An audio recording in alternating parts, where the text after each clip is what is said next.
셀주크 투르크는 중앙아시아 출신의 이슬람 세력이지. 이슬람 세력인 셀주크 투르크가 크리스트교의 성지인 예루살렘을 정복하고 크리스트교를 믿는 비잔티움 제국을 압박하자 다급해진 비잔티움 제국 황제는 로마 교황에게 지원을 요청했어. 비잔티움 제국이 뚫리면 다음 차례는 서유럽이지. 그래서 로마 교황 우르바너스 2세는 클레르몬 공의회를 소집해서 성지 예루살렘 회복을 위한 유럽 각국의 전쟁 참여를 호소했지. 그러자 성지 회복에 대해 기사, 상인, 농민 등 많은 사람들의 호응이 있었어. 그런데 이들은 야, 각기 너도? 속셈이 있었지. 또. 교황은 교황권의 확대를 원했고, 제후와 기사는 새로운 영지와 전리품 획득을 바랬고, 상인은 동방무역 확대로 동방무역의 이익을 원했으며, 농민들은 교회로부터 죄를 용서받고 구원을 얻기 위한 면벌부, 즉 면죄부를 얻고자 했지. 이러한 각계각층의 열망 속에 십자군 원정이 시작되었지. 하지만 200여년간 7차례에 걸친 십자군 원정은 이슬람 세력으로부터 비잔티움 제국을 구원한다는 명분으로 시작됐는데 점차 성지 회복의 종교적 열정보다는 상업적 이익을 중시하는 경향을 보였어. 앞에서 비잔티움 제국의 수도 콘스탄티노폴리스는 동서무역로의 중심지라고 배웠지. 제후와 기사, 상인들은 그런 콘스탄티노폴리스가 탐났던 거야. 결국 십자군은 비잔티움 제국의 수도 콘스탄티노플을 점령했어. 마침내 검은 속마음이 드러난 거지. 이슬람 원정이 아니라 비잔티움 제국 원정이 된 거야.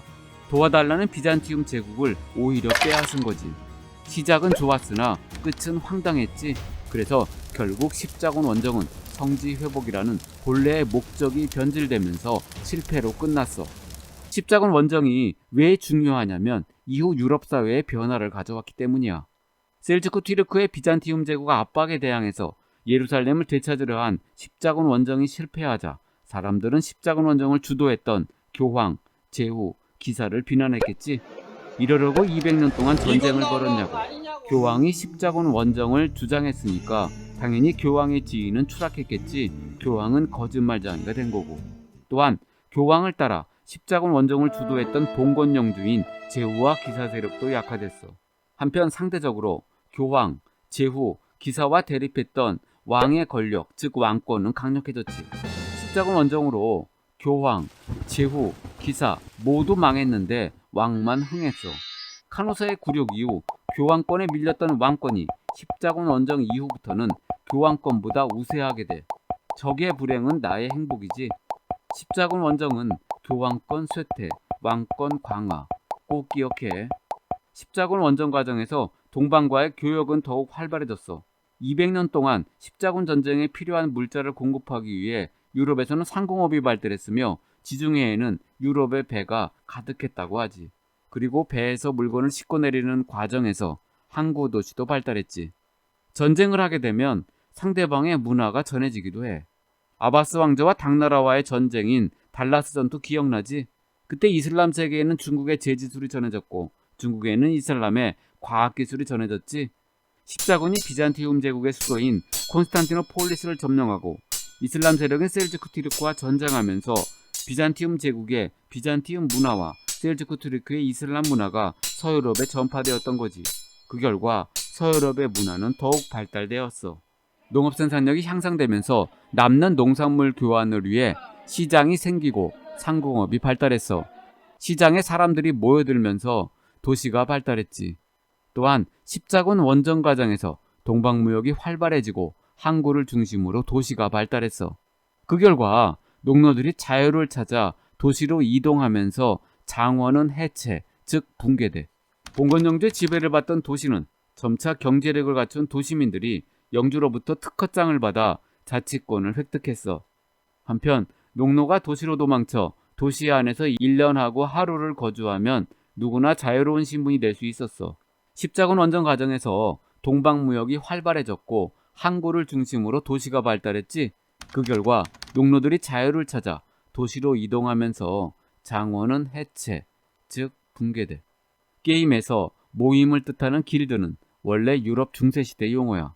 길드는 중세도시에서 같은 분야에 종사하는 상인과 수공업자들, 즉 상공업자들이 자신들의 이익과 안전을 위해 만든 동업조합이야.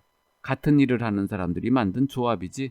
길드에서는 노동시간, 상품 가격, 생산과 판매 등을 규제하고 길드 구성원 공동의 이익과 안전을 도모했대. 규정을 어기면 벌금을 부과했지. 하지만 길드에 가입하면 많은 혜택이 있었어. 오늘날에도 무슨 조합이 있지? 농민의 이익을 도모하는 농업협동조합, 농협, 축산업자의 이익을 도모하는 축산업협동조합, 축협, 수산업자의 이익을 보호하는 수산업협동조합, 수협 등 이것과 비슷하다고 보면 돼. 특히 한자 동맹이라는 것도 있었어. 한자는 북해와 발트해 연안에 북부 유럽 도시들이 동맹을 맺고 연합한 상인 길드, 즉 상인조합이야.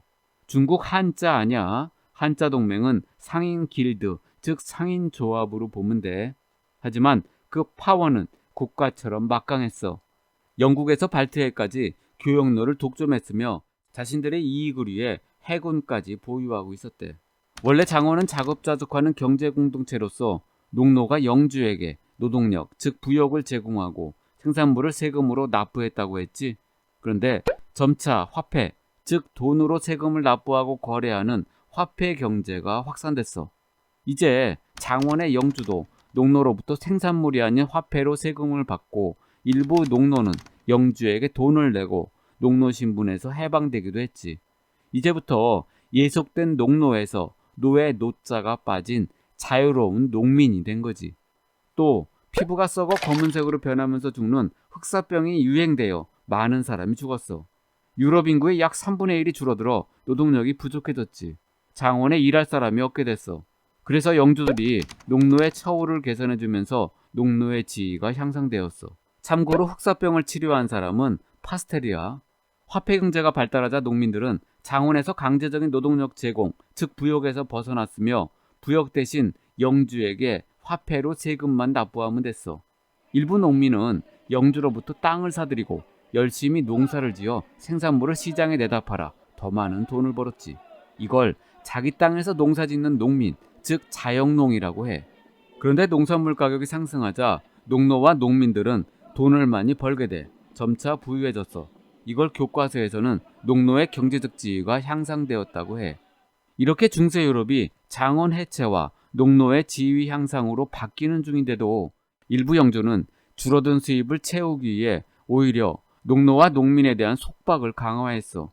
당연히 농민 반란이 발생했겠지. 그 대표적인 것이 프랑스에서 일어난 자크리의 난과 영국에서 일어난 와트 타일러의 난이야. 십자군 원정의 실패로 교황은 체면을 잃었고 화폐 경제 발달과 농민 반란으로 장원은 해체돼 영주는 몰락했고 칼로 싸우던 기사들은 새로운 무기인 화약과 대포가 사용되면서 몰락했지. 상대적으로 왕권은 강화됐어. 이제부터는, 즉 십자군 원정 이후부터는 교황의 시대가 아니라 왕의 시대야. 왕권은 점차 강해져 왕의 권력이 절대적인 중앙집권 국가로 발전하게 되지. 왕권이 강해지니까 왕은 교황과 영주에게 빼앗겼던 권리를 하나둘씩 찾았는데 바로 재판할 수 있는 재판권과 세금을 거둘 수 있는 과세권이었어. 이제 왕은 자신을 뒷받침해줄 사람이 필요했지. 그리고 왕 자신을 뒷받침해줄 관리들을 뽑았어. 그게 바로 관료제야. 그리고 십자군 전쟁 이후 기사는 몰락했다고 했지. 기사는 교황 같은 성직자나 영주인 제후를 위해서 싸웠던 사람들이지 기사는 왕편이 아니라 제후나 성직자 편이었어. 또 왕권을 강화하기 위해서는 전쟁이나 반란으로부터 왕을 지켜줄 수 있는 군사력도 필요했겠지. 상공 시민층으로부터 거둔 세금으로 자신을 지켜줄 싸움 잘하는 용병을 뽑은 거야. 그게 바로 항상 준비된 군대, 즉 상비군이지. 칼을 든 기사와 달리 대포와 화약으로 무장된 왕의 군대인 상비군이 등장하면서 왕권은 점차 강화되었어. 또 도시의 상공시민, 즉 상인 수공업자는 자유로운 경제활동을 보장받고자 했지. 상공시민은 돈은 많은데 권력은 없었지. 자신들의 상업활동을 보장해주고, 즉 자신들을 도와줄 백이 필요했던 거야. 이렇게 도시의 상공업자들은 왕이 자신들의 경제활동에 유리하다고 판단하고 왕에게 잘 봐달라며 뇌물을 바쳤던 거지. 즉 재정적으로 국왕을 지원하거나 국가의 관리로 봉사해 상공업 발전을 위한 정책도 세웠던 거야. 이렇게 왕은 권력과 돈 모두를 쥐고 있었어. 그런데 십자군 원전이 끝난 후 왕권이 강해지면서 왕이 모든 시민으로부터 세금을 거둘 수 있는 과세권을 갖게 됐다고 했지. 프랑스 왕도 교황, 즉 성직자로부터 세금을 거두려 했어. 지금은 당연히 성직자들도 세금을 내지만 당시에는 그렇지 않았어. 십자군 원정 이후 교황권이 약해졌다고 하지만 그래도 여전히 교황권은 살아있었지. 당연히 교황, 대주교, 주교 등 성직자들은 성직자 과세에 대해 반대했겠지. 돈이 없어서가 아니라 왕이 자신들을 간섭한다는데 더 열받았던 거야. 이렇게 성직자에 대한 과세 문제로 프랑스 왕과 로마 교황이 대립하다가 결국 교황이 굴복했어. 원래 교황청은 로마에 있었지. 프랑크 왕국의 피핀이 이탈리아 중부 지역, 즉 로마를 교황에게 기증했었지. 그래서 로마는 교황령이 되었고 교황청이 있었어. 한술 더 떠 프랑스 왕은 교황을 확실하게 지배하기 위해 로마에 있는 교황청을 자기 나라인 프랑스 아비뇽으로 옮겨. 이걸 아비뇽 유수라고 해. 아비뇽은 딱 봐도 프랑스어지 유수는 잡아 가둔다는 뜻이야. 즉 교황을 프랑스 아비뇽에 있는 성에 감금했다는 거야.